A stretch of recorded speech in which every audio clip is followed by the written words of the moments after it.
should wear a face covering at all times, practice social distancing, wash our hands regularly, not to enter common areas if we're experiencing symptoms of a respiratory illness, including headache, fever, and cough. Remember, we're all in this together.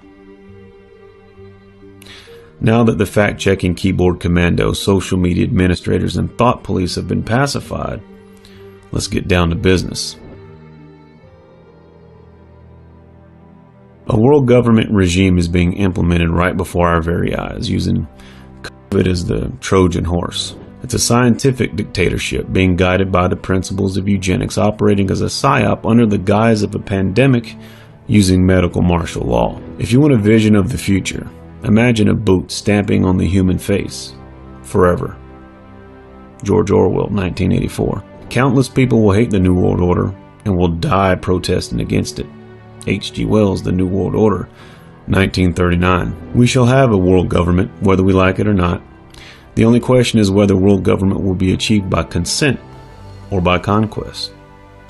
James Warburg, February 17, 1950. The U.S. Senate Committee on Foreign Relations. Now, if you're wondering what's next, just remember all the "it's just" statements. It's just a mask.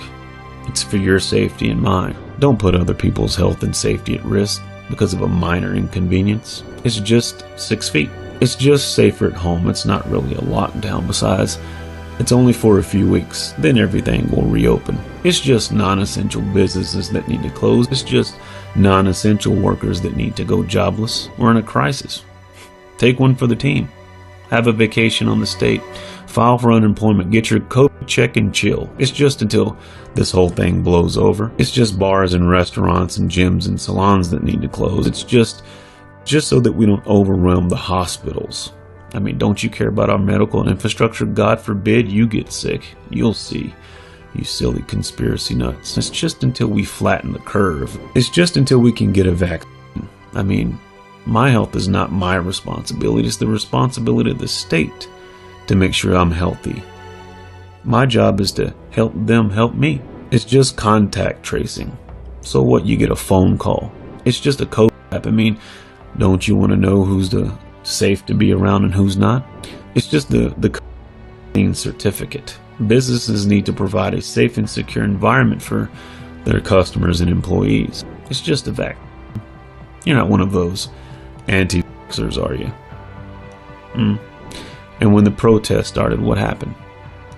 It's just a few inmates that are being released while the riots are raging throughout the United States. It's just a few states that did it. Not all states do it. It's just a few paid violent protesters. It's just a few pallets of bricks being conveniently placed. It's just a few off-duty police officers breaking windows of shops and destroying their own police cars. It's just George Soros and a few billionaires backing protesters. I mean, what's the big deal? What's a billionaire to do after they tank the economy? And when people start to speak up, what happens? They're just blocking the medical misinformation.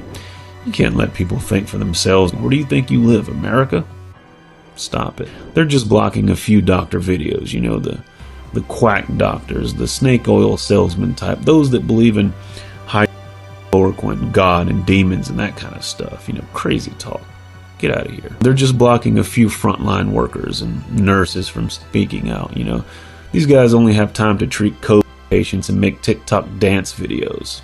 We're in the middle of a crisis here. Either dance or get back to work. They're just blocking a few of these posts on social media. You know, you don't want to violate social media standards and policies, do you? This is serious business. I mean, think about the advertisers. How are they going to feel? All that rhetoric is there for what? To condition you to believe that, you know, standing up for your rights is a selfish act.